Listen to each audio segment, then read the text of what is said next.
Au commencement était la parole.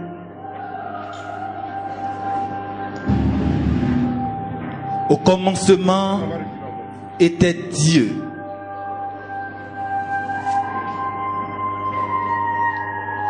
La pierre est forte, mais le fer la brise. Le fer est dur que le mur, mais le feu le fait fondre. Le feu consume, mais l'eau l'éteint. L'eau insaisissable, inodore, incolore, mais les nuages la suspendent dans le ciel. Les nuages sont déplaçables, mais le vent les disperse. Le vent est invincible, mais l'homme le retient par le souffle. L'homme maître guide la vie, mais la mort le terrasse. La mort n'a point d'adversaire, mais Dieu l'a vaincu. Dieu est donc le plus fort. Depuis la nuit des temps, nous courons en direction d'un chemin. Chaque fois que nous disons ce chemin est bon, il nous conduira à des désirs. Mais chaque fois nous constatons que nous sommes trompés. Le chemin le plus attrayant est pour beaucoup celui du plus haut standard de vie. Chacun a cru qu'on allait s'arrêter là.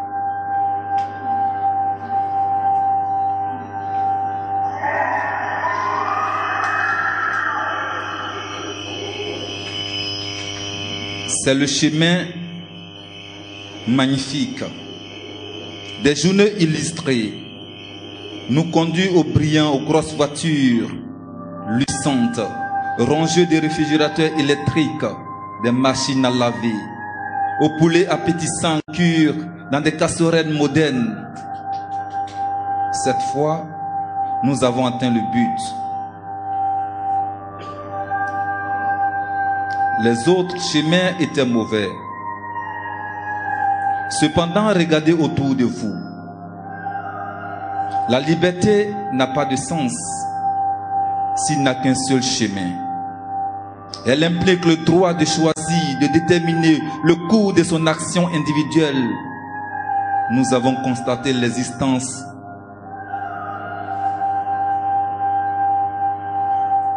il faut notre raisonnement.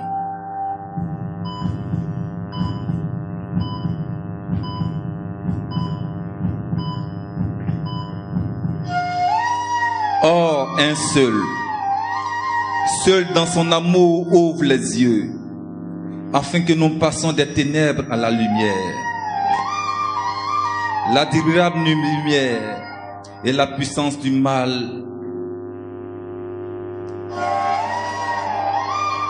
nous recevons en lui la foi, le pardon de nos péchés et l'héritage avec les sanctifiés. Dès que l'homme naît, la lutte contre la mort s'engage.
la souffrance, le péché.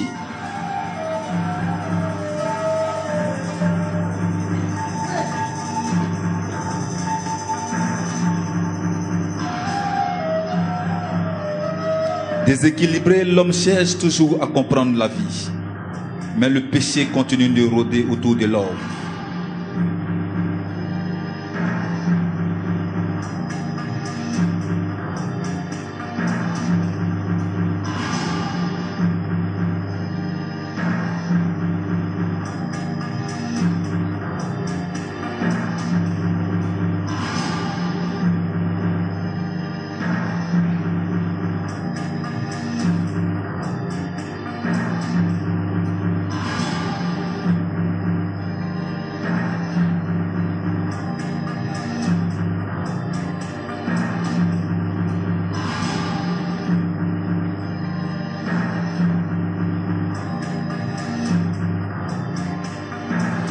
Malgré notre force de pouvoir sortir du péché,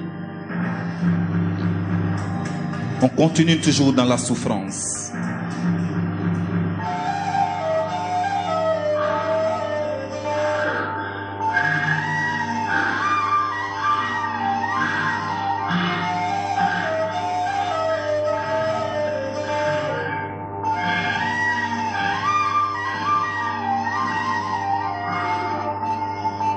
Alors on prend le chemin.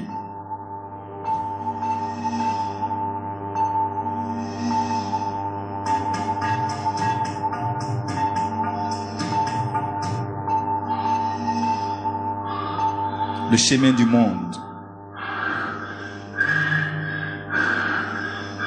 On cherche une porte de sortie.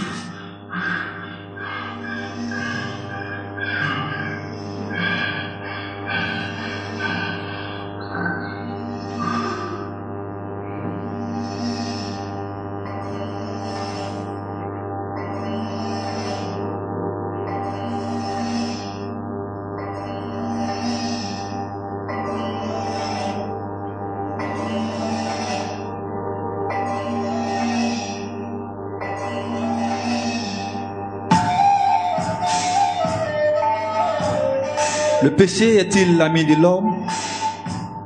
Alors quelle sera la délivrance de l'homme? Qui peut donner donc le vrai chemin à l'homme? Qui peut donner la résurrection à l'homme? Afin que la souffrance se transforme en joie.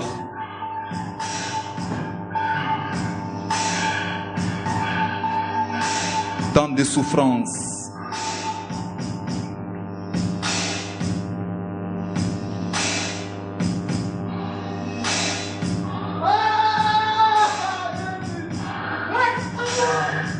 Voilà donc le chemin.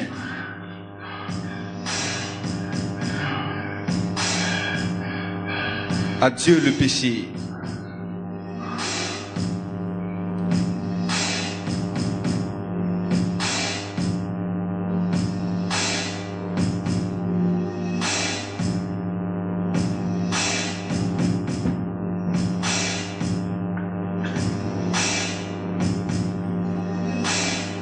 Le chemin.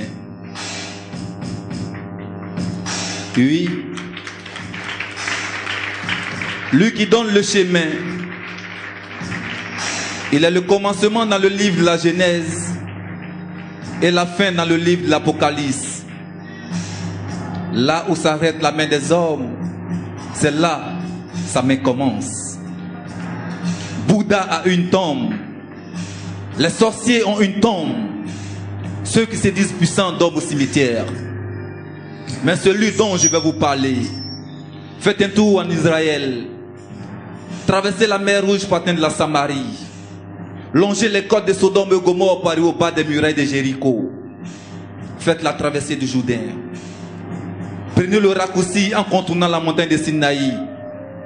Marchez seulement 10 km pour arriver à Nazareth. Et si vous n'êtes pas fatigué, allez jusqu'à Golgotha. Demandez à toute créature de Dieu que vous verrez sur votre passage le tombeau de celui dont je vous parle. L'on vous dira chaque fois Pourquoi cherchez-vous parmi les morts celui qui est reçu du concert des mortels?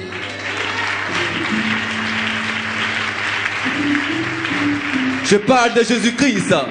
C'est lui qui donne la vie, c'est lui qui donne la joie. Alors, chrétiens, admirez la joie. Admirez. La souffrance a fait place à la joie. Oui, c'est cela Jésus-Christ.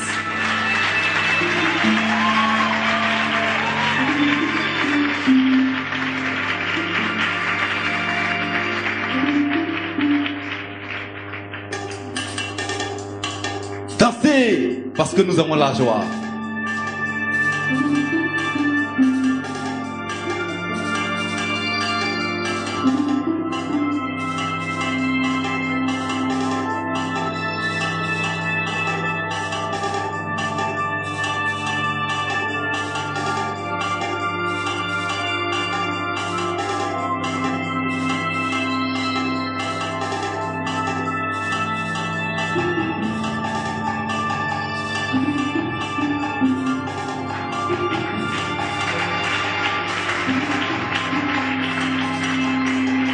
Alors je fais ce rêve, mon rêve que 2011 soit l'année de Jésus-Christ. Mon rêve que 2011 soit l'année des chrétiens. Mon rêve que 2011 soit l'année de la joie, de l'abondance et de Jésus-Christ.